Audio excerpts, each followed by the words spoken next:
नमस्कार मित्रों। आप सभी मित्रगणों का केशवनाथ नामक यूट्यूब चैनल पे स्वागत है। मॉन्टेसरी पद्धति की आत्मकथा सिद्धांत क्या है? मॉन्टेसरी का कथन है, बालक एक शरीर है जो बढ़ता है, एक आत्मा है जो विकसित होती है। विकास के इन दोनों स्वरूपों को न हमें कुरूप बनाना चाहिए और न ही उन्हें दबाना चाहिए, परंतु उस समय की प्रतीक्षा करनी चाहिए जब किसी शक्ति का क्रम के अनुसार विकास हो। आदर्शवाद के उद्देश्य बताइए। आदर्शवाद के मुख्य उद्देश्य व्यक्तित्व का उत्कर्ष करना, आत्मा की सर्वोच्च क्षमताओं की वास्तविक रूप प्रदान करना है। आदर्शवाद किस जगत को महत्वपूर्ण मानता है? आदर्शवाद आध्यात्मिक जगत को महत्वपूर्ण मानता है। शिक्षण विधि का जनक किसे माना जाता है? शिक्षण विधि का जनक सुकरात को माना जाता है। संवाद विधि का जनक किसे माना जाता है? संवाद विधि का जनक प्लेटो को माना जाता है। सामाजिक एवं राष्ट्रीय एकीकरण उद्देश्य है। कोठारी आयोग का सार्वजनिक शिक्षा के लिए होनी चाहिए सामान्य स्कूल प्रणाली। सामान्य स्कूल प्रणाली देन है कोठारी आयोग की। सामान्य स्कूल प्रणाली में प्रवेश का आधार होना चाहिए विद्यार्थी। सुदृढ़ प्रजातंत्र के लिए आवश्यक है 14 वर्ष की आयु तक के बालकों को निःशुल्क एवं अनिवार्य शिक्षा प्रदान करना। बिना भेदभाव के समान अवसर प्रदान करना आवश्यक है प्रजातंत्र की सुदृढ़ता के लिए। सामाजिक, नैतिक एवं आध्यात्मिक मूल्यों का विकास करना चाहिए एकीकरण के लिए।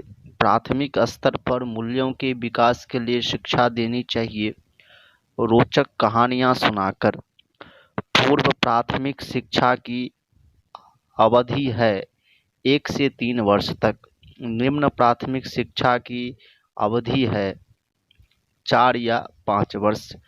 उच्च प्राथमिक शिक्षा की अवधि है 3 वर्ष 6 से 8 वर्ष तक। शैक्षिक अवसर की समानता का सुझाव दिया। शैक्षिक अवसर की समानता का सुझाव दिया कोठारी आयोग ने। अभ्यास एवं आवृत्ति विधि के जनक कौन है? पेस्टालोजी। पेस्टालोजी। अभ्यास एवं आवृत्ति विधि के जनक कौन है? पेस्टालोजी। किस दार्शनिक ने कहा अध्यापक सही चरित्र आध्यात्मिक प्रतीक है? जेंटिल ने। आदर्शवादी शिक्षा के प्रमुख उद्देश्य क्या हैं? आत्मानुभूति। आदर्शवादी शिक्षा की कितनी विधियां हैं? 8 विधियां हैं। जनसंख्या शिक्षा को स्पष्ट कीजिए। जनसंख्या शिक्षा के तहत जनसंख्या से होने वाली हानियों के प्रति जागरूकता प्रदान की जाती है। शिक्षण प्रक्रिया में जनसंचार माध्यम मल्टीमीडिया का प्रभाव बताइए। शैक्षिक क्रियाकलापों तथा सेवाओं को शिक्षार्थियों तक पहुंचाने में मल्टीमीडिया का एक उपयोगी साधन है। इसके तहत वर्तमान में शिक्षण कार्य सुलभ होता जा रहा है। शिक्षा जन्मजात शक्तियों को व्यक्त करने की प्रक्रिया है, किसने कहा है?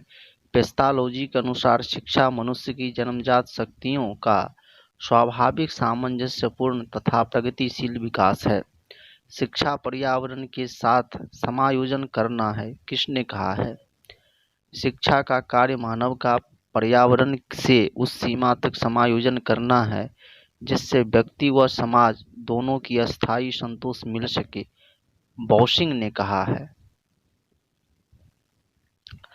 आदर्शवादी दार्शनिक हॉकिंग ने शिक्षा के कितने उद्देश्य है?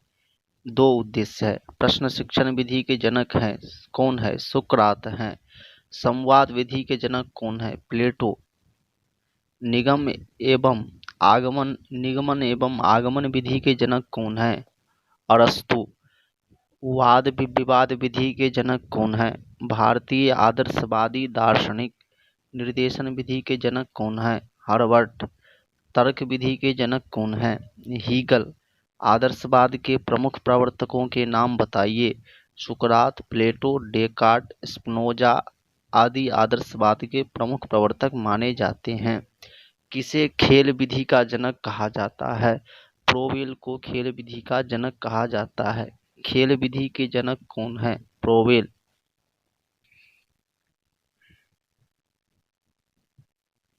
प्रकृतिवाद को दूसरे किस नाम से जाना जाता है? भौतिकवाद के नाम से।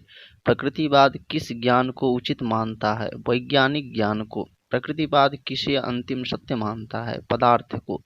प्रकृतिवाद किसके अस्तित्व के प्रति आस्था नहीं रखते? समाज के अस्तित्व के प्रति। प्रकृतिवाद में किसे गौण स्थान प्रदान किया जाता है? शिक्षक को। प्रकृतिवाद में किस ज्ञान का विरोध किया जाता है? पुस्तकीय ज्ञान का। प्रकृतियों के अनुसार शिक्षा का केंद्र बिंदु कौन है? बालक। अध्यापक का स्थान पर्दे के पीछे, यह कथन किसका है? अध्यापक का स्थान पर्दे के पीछे, यह कथन रूसो का है। प्रकृतिवादी शिक्षा का आधार क्या है? प्रकृतिवादी शिक्षा का आधार मूल प्रवृत्तियां है। किस दार्शनिक ने सामाजिक संस्थाओं का विरोध किया? रूसो। प्रकृतिवादियों ने सीखने की सबसे उचित विधि क्या बताई? खेल विधि।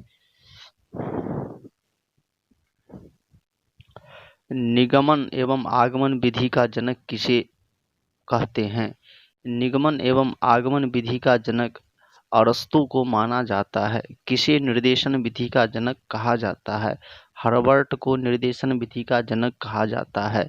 किसे तर्क विधि का जनक कहा जाता है? हीगल को तर्क विधि का जनक कहा जाता है। लोकतांत्रिक नागरिकता के गुण बताइए। लोकतांत्रिक मूल्यों में आस्था, नेतृत्व, ईमानदारी, कर्तव्य भावना, सहनशीलता, अनुशासन, सहयोग, राष्ट्र प्रेम आदि गुणों का विकास, संविधान में वर्णित कर्तव्यों के अधिकारों की समझ इत्यादि लोकतांत्रिक नागरिकता के गुण हैं। औपचारिक शिक्षा से क्या आशय है? इसमें शिक्षा देने की योजना अर्थात समय, स्थान, अध्यापक, विधि एवं पाठ्यक्रम पूर्व निर्धारित होते हैं। अनौपचारिक शिक्षा में क्या आशय है? अनौपचारिक शिक्षा में एक जीवन पर्यंत चलने वाली प्रक्रिया है। शिक्षा इसमें बहुत अधिक व्यापक तथा विस्तृत प्रत्यय है। बौद्ध काल में गुरु शिष्य संबंध कैसे थे? गुरु एवं शिष्यों के मध्य बड़े घनिष्ठ एवं मधुर संबंध हुआ करते थे। दोनों का जीवन सदा तथा निकट का होता था। गुरु शिष्यों को शैक्षिक, शारीरिक, मानसिक तथा आध्यात्मिक आवश्यकताओं के अनुसार उनका विकास करता था। मकतब से आप क्या समझते हैं? मकतब मस्जिदों के अंतर्गत वह स्थान होता है जहां प्रारंभिक स्तर पर छात्रों को धार्मिक शिक्षा दी जाती है। मदरसा से आप क्या समझते हैं? मदरसा का अर्थ होता है व्याख्यान देना। मदरसों में उच्च शिक्षा प्रदान की जाती है। मदरसा फारसी भाषा का शब्द है। इस प्रकार मित्रों, आज हम कुछ शिक्षण विधि के संबंधित प्रश्न देखें। पुनः कल कुछ मनोविज्ञान के संबंध में प्रश्न देखेंगे। तो आज के लिए नमस्कार, धन्यवाद।